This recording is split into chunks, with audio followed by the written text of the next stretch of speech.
Hey, hello everyone, Cleo here, and today I am doing a tag. So I am doing the star rating tag, so all about the way that you rate your books. Now, I will have the original creator linked down below, which is Bookaholic, and so I will also link the original video so that you guys can go and check that one out as well.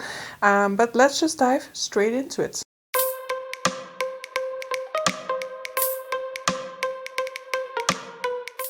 So the first question is based on what do you rate your books? Now I need to clarify from the beginning that I basically only rate my books because of Goodreads and Storygraph, and I've kind of stopped rating them to some extent. I still officially rate them on Goodreads and Storygraph, but for me personally, I don't really think along the lines of, oh, that's a 5-star read for me or that's a 4-star read for me, for example. So basically, I only rate the moment in which I enter them into Goodreads or Storygraph, though I don't actually rate on Storygraph.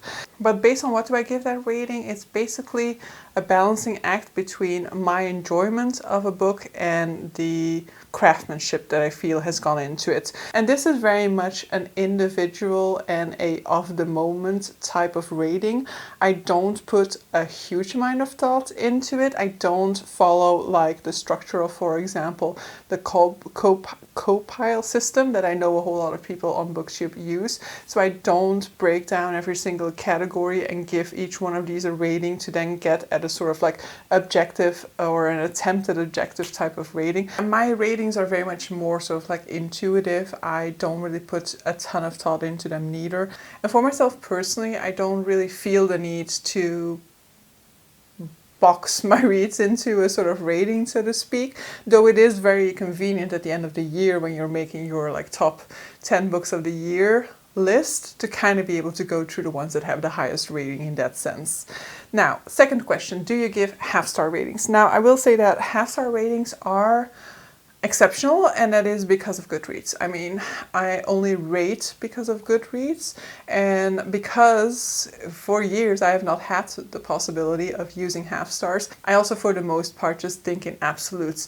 The few times in which I use half-star ratings is more likely because I cannot choose between a specific rating. So I cannot choose between a 3 or a 4-star, so I'll just put it down as a 3.5 star, for example. Same might happen between a 4 and a 5, where I kind of don't think it's up to the same level as some of the books that I've been giving 5 stars, but at the same time I also want to distinguish it from a lot of the books that I've been giving 4 stars, so if a half-star rating might come into play in that case, but it is rather exceptional for me to do it. Third question, how long does it take you to rate your books after you finish them? I usually rate them straight away because I rate them when I enter them into Goodreads, but as I said, because I don't put a lot of importance on the rating that I give, I also don't necessarily need to spend a ton of time to give it a rating, if you know what I mean. I don't put a lot of importance on the number that I've given a specific book, so as a result, whether something has become a 4 or a 5-star to me doesn't really play a big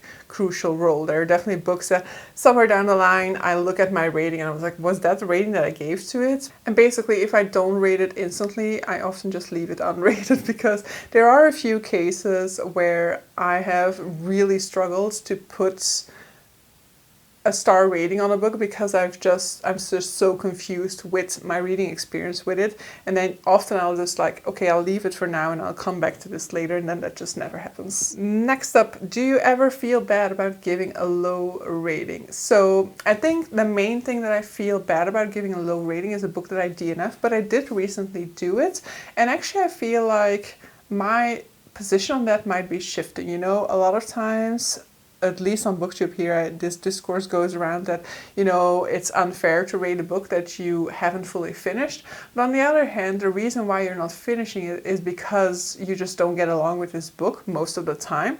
And so if I'm quitting a book because of the fact that I am having problems with it, or I'm really not enjoying it at all, if I don't give that 1-star rating, it also means that the statistics kind of get skewed. You know, if everybody who puts a book down because they didn't enjoy it doesn't give a rating, it just makes the 3, 4, 5 stars disproportionately bigger than the 1 and 2 stars, because the people who have put it down, which would belong in the 1-star category, for example, they aren't putting their star rating because they feel like it's unfair because they haven't read the book, for example. So I'm kind of starting to think that maybe I should give a rating to the books that I DNF, and like give a 2-star when it's a book that just left me fully indifferent, and give a 1-star for a book that I really feel strongly about the reasons why I put it down or something like that. So yes, I kind of feel bad about it, but on the other hand, it is just part of life. Every piece of art, every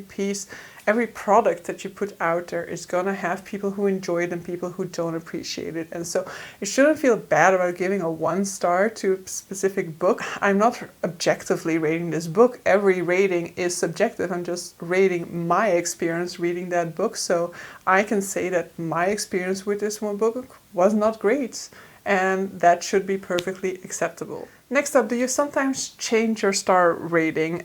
If yes, do you usually change it to a higher or a lower rating? I feel like I don't often change my rating, but there are definitely a whole ton of ratings that I look back on and I'm like, what was I thinking? Or I know that if I were to read this book again at this point in time, that rating would go down a lot.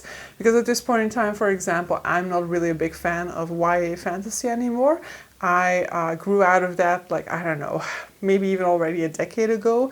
And so there are definitely books that I read around that time, which I gave like a 4-star or maybe even a 5-star to, that I know that if I reread them now, it'll probably be like a 3-star or even just a 2-star.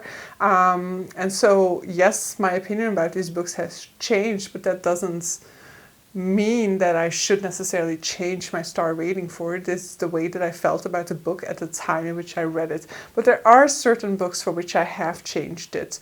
And there's no real rhyme or reason to that, to why for some reason I decided like, that rating wasn't really accurate. Usually when I do it, I've read that book like closer to today. For example, it will be like a book that I read last year, or that I read throughout the year, and when I'm looking through my ratings at the end of the year, I'm kind of like, that book did not leave an impression on me for a very long time, so it should not have been a 5-star, it should go down to a 4, for example. So it happens from time to time. The opposite way I don't tend to do, I don't tend to go from 4 to 5, even though there are books, for example, with a 4-star rating that end up on my favorites of the year's list, and so absolutely they made a huge impact on me, but I usually keep them on their 4-star rating because there was a reason why I gave it 4 stars at that point in time, and my critiques for it at that point in time are still valid. It's just that it's had a much longer lasting impression on me, which means that even though it was just a 4-star read, it has a huge impact on me. Not every book that has had a huge impact on you, or that you remember or consider one of your favorites, is necessarily a 5-star read in the moment, you know? Or don't that make sense there? What makes a book a 5-star read for you? For me, a 5-star read needs to be like a perfect blend of, like, it needs to have one. There are certain things that it needs to do. Yeah, okay, not making sense here. So a 5-star read.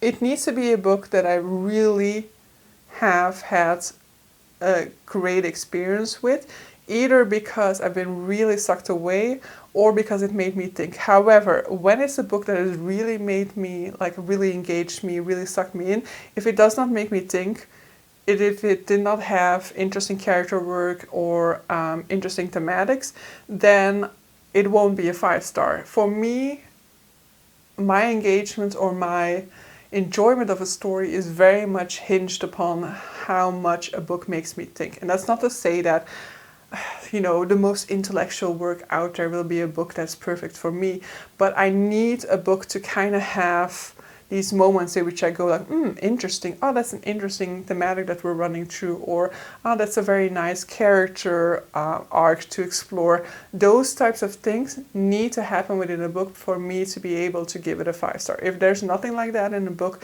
then it can never reach the 5-star level for me. So a book that is a 5-star for me is a book that made me think in almost all cases in which I've given 5 stars.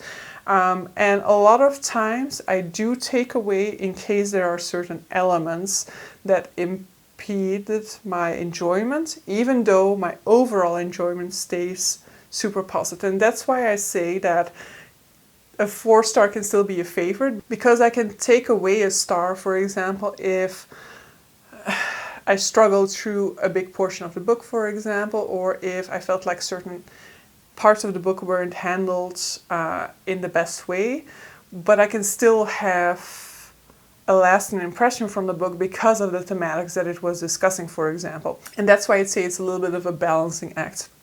A 5-star needs to do these two things really, really well. And what makes a book a 1-star? Actually, for me, I find it more difficult to discuss what makes a book a 1-star and what makes a book a 5-star, because I feel like I've had so many disparate experiences with books that have been 1-stars. There have been very different reasons why I've put down books or why a book in the end has only been a 1-star. Absolutely, if the book bores me, then it has potential for a 1-star, but not necessarily, you know. A book can bore me, but I can still kind of see the merit in the thematic that it's trying to discuss or the way that it has structured this its text. You know, it can still get to the 2-star if it bores me. More likely recipe for a 1-star is just that I'm really, really annoyed or upset about certain things within the text. For example, the misogyny and racism in the Art of Patience, I think it's called, Searching for Snow Leopards in Tibet. That one was just a 1-star because aside from boring me, it was also just really annoying me and making me hate the narrator throughout. So I cannot really say what makes a book a 1-star for me. It needs to have upset me a lot of the times, but it isn't always the case. So I think with a 5-star, I have a much better idea about what makes a book a 5-star for me, whereas with a 1-star, I feel like there's just more possibilities for me to give a 1-star, even though I don't often give a 1-star, because I do know my own reading taste well enough. I think what most likely gets a 1-star, like what's at more risk for a 1-star from me, will be general fiction, literary fiction, because there are just so many disparate experiences that you can have with that. You know, it's such a wide genre. Whereas with fantasy, for example, I'm much less likely to have that happen, to go as low as a 1-star. And that leads us to the final question. How do you rate, or like, how does your star rating system work? And I basically just use Goodreads guidelines. So according to Goodreads, a 1-star is a book you don't like, a 2-star book is you think you...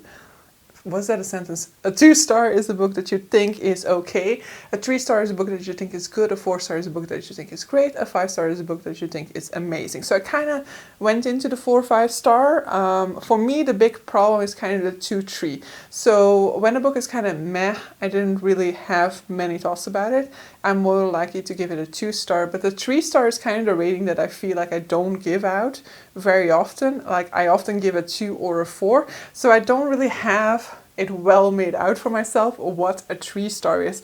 I guess a 3-star needs to be a book that I enjoyed but won't leave a lasting impression on me. That will be a 3-star, I guess. But or, you know, a book that I ultimately enjoyed but had quite a lot of errors, like problems with. I guess that could also be a 3-star.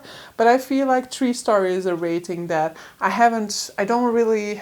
As I said, I give my ratings intuitively, and a 3-star is one that I don't really have a real feeling for yet about, like, yeah, this feels like a 3-star. A 3-star is always going to leave me being like, okay, what star rating do I give this book? And actually something that I want to go into is this sort of like idea of rating according to the genre, because to some extent I do that. To some extent I have a different sort of like scale for fantasy, I guess, than I do for literary fiction. However, then when it comes to romance, because this is a genre that I don't read that often, I have more difficulty giving a romance 5-star because I think it's a 5-star romance, because I do want my ratings to kind of reflect my overall experience with a book. And as I said, a romance book for me always feels kind of like something I'm enjoying in the moment but doesn't leave an impression on the long run. And so in comparison to a 5-star fantasy, a 5-star romance for me it just doesn't, it's just not the same experience. And so I've kind of stepped away from that. I used to do that. I used to give my ratings according to the genre and be like, okay, for a romance, I think this one is a 5-star, for example. For a fantasy, this one is more like a 3-star because it won't leave an impression. And so now I've kind of just made that, like, I'm more likely to just like give it a general rating, as I said, also because I just don't care about ratings all that much anymore. But so yeah, I'm gonna leave it on that. Please let me know if you have, like, if you rate your books, and if you do you follow like a rigorous process, for example, such as the co-pile system, in which you're trying to get your rating as like precise as possible, as scientific as possible, or like me, is your way of rating more like an intuitive decision in which you just kind of feel your way towards a number to put on your read. But so yeah, with that, I'm gonna round off this video. Hope you guys enjoyed it and see you guys for the next one. Bye!